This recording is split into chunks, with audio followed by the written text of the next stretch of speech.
الفيفا قرر تكريم الاهلي في كاس العالم للانديه اللي هيتلعب كمان اسبوعين، بما انه اكتر فريق في العالم شارك في كاس العالم للانديه، اكتر فريق عربي واكتر فريق افريقي طلع على منصه كاس العالم للانديه.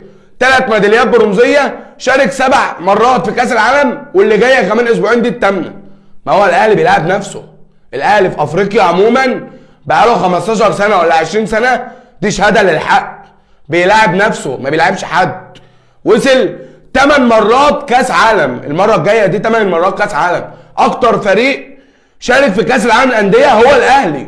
اكتر فريق طلع على منصات التتويج هو الاهلي.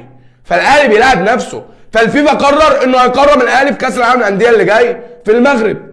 ده الطبيعي ان فريق بيشارك على طول في كاس العالم للانديه، والفيفا طلع قرار قال لك الفرق اللي هتشارك اكتر من 5 مرات كل مره هعمل لها تكريم. التكريم جه المره دي للاهلي، ما جاش ريال مدريد ولا بايرن ميونخ ولا اوكلاند، ولا هو اكتر فريق شارك في كاس العالم للانديه هو الاهلي. اتحفظ اللقب باسمه كاول حامل للقب اللي هو يشارك في كاس العالم للانديه، اكتر فريق شارك.